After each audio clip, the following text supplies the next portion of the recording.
Welcome everybody, Randy Fokker here for a base walkthrough of Return to Moria here.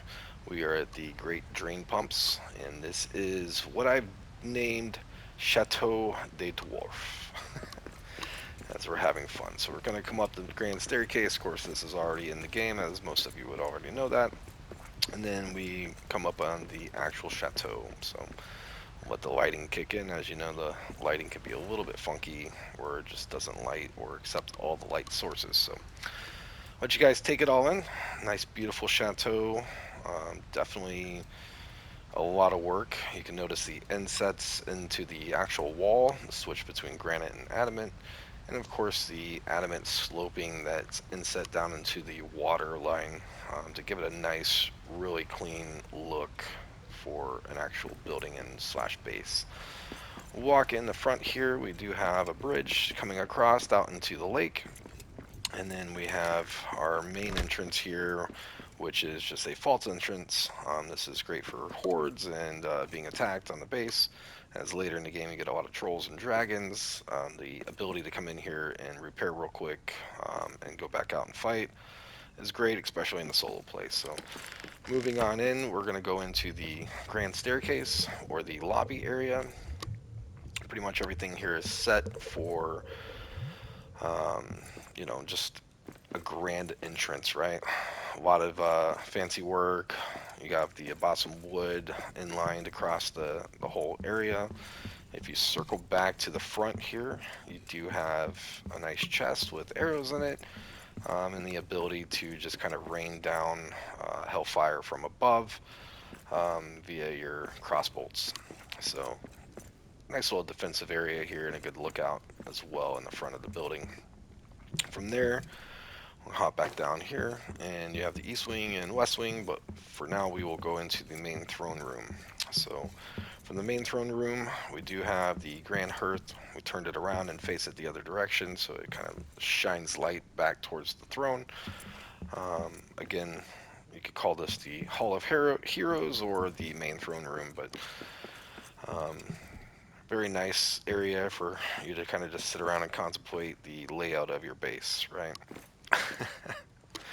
Having fun times. All right, moving back in, we'll come back down to the east side, which is our main brewery. Um, Originally, the thought process here was to put 7 King's Brews tanks. We actually had enough to do all that, but we didn't have the room to actually put it in. So we managed to squeeze 4 of them in here. I had to rip out our roofing and our pillaring. Um, but I think it's a clean look for a brewery, and then kind of settled on the 3 smaller ones here. Of course, there's 7 total brews, so we want to have the ability to do all that. Of course, then you circle back here, and we have our main treasure hove, or hoard, I guess you'll say. You could definitely become a little bit wrathful in here, or attract your own dragon. Um, may have gotten a little carried away as it's spilling out into the hallway here, but fun times. So we'll go back in and hit the second floor of the east wing real quick.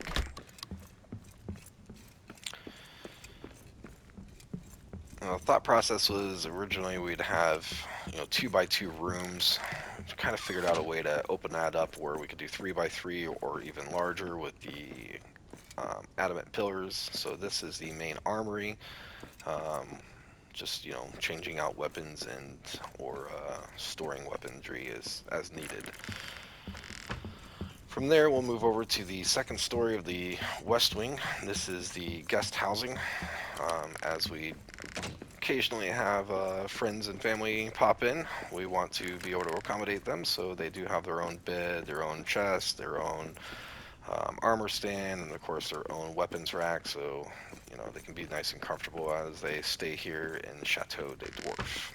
There's 3 total rooms built in, just for the guest housing or guest living area. From there, we'll come back out and go down to the first floor into the west wing again here. So from here we have our workbench and our room tables and all that fun jazz. Originally, this was going to be the dining area, but again, there can't build tables, can't build chairs. The one table you can build gets really funky if you decide to build multiple tables of where the food goes. So from there, we move into our kitchen. Originally, I was going to put another hearth in here, but it just kind of got a little bit cumbersome as the room is just not big enough, as you need all these pillars to kind of maintain structural stability here. As we hop across the hallway here, we have our main storage area. Um, Again, we've gotten away from doing all the pallets. It's just too cumbersome as far as land mass area that it takes up. They're pretty nice for actually storing materials, but I found that the ornament chests work just the same. So you can kind of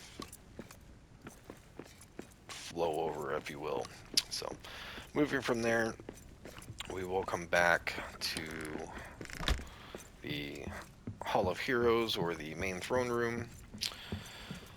So we move back in here. Of course, this is my second game, so we didn't waste a lot of time building out all the actual pieces of armor and all that.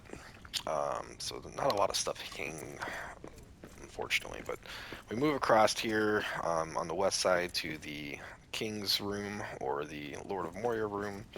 This is my personal room, where we have a nice balcony set with the waterfall in the background. Of course, we have the most fancy bed in the entire establishment, a couple weapons rack with our own hearth to keep us warm at night. Um, the inlay on the roof got a little funky, but I felt like it's not crumbling, so we won't complain. How's that? Moving behind the Hall of Heroes, or throne room, we have our actual forge area. This is where we would do most of our building. Of course, as you notice, the lights just don't want to keep up. Originally, we were going to push this base all the way back into the drain pump building, but it just got a little cumbersome. There was a little too much lag to continue on, so we had a campfire back there just in case the game decides to actually spawn us back there, because occasionally when you load in, it definitely will spawn you back there, and you don't want to just be stuck back there. So have a little map stone and all that back there just to escape if we need to. So coming out of the throne room here to the east, we have our pool. Of course, why have a chateau if you don't have a beautiful garden and pool area? So this would be the main garden and pool area for relaxing, making sure that we're getting enough sun down here in the caves, and we're not, you know, in a mindset of despair, if you will. So that is most of the base here. So we'll just kind of show you the actual roofing. As you noticed, you know, I did mention we did figure out a good way to really get with these pillars a solid roof that's not going to crumble. Multiple load-ins without any pieces missing makes life very nice. So if we cut through our workbench area, come through the kitchen into the back here, we have our own little hidden staircase. This does go back up to the guest quarters as well, but we can go straight up to the roof of the chateau. We do have to deal with some crumbling issues, particularly right around here. Not exactly sure why that is, as nothing is built differently, but with that being said, the only place I really couldn't put a roof is the grand staircase, which I hate because that's the first thing that you see when you come into the building, but it just is what it is. But from there, we could add more garden area, or we could continue to build up here. Not really needed, as pretty much almost everything is covered here as far as necessity. For the King's Tank, the original thought process again was to have 7. I just kind of forgot how large these darn things are. But we originally had built this wall with its own step, I guess level all the way out here, so we could access the top of the King's Tanks without really needing to climb that ladder every single time. So the forethought was there, just the spacing, I guess, ratio was not, so I apologize for that. But, um, you know, for the hundreds of hours I have into building this, and probably at least 15 to 20 hours of just thinking about what I'm gonna do and why I'm gonna do it and where I'm gonna put it. um, we'll be happy with what we got. So that is Chateau de Dwarf. I hope you guys really enjoyed this. It's one of those things that I enjoy doing. Apparently, I have way too much free time on my hands, but outside of that, you know, base building is a passion. So enjoy. I hope you guys find some good value here, some ideas for your own base building. Love to watch videos on YouTube about other people doing base building. So give me your thoughts in the comments below. Feel free to like and subscribe, and keep an eye out for more to come. Until next time.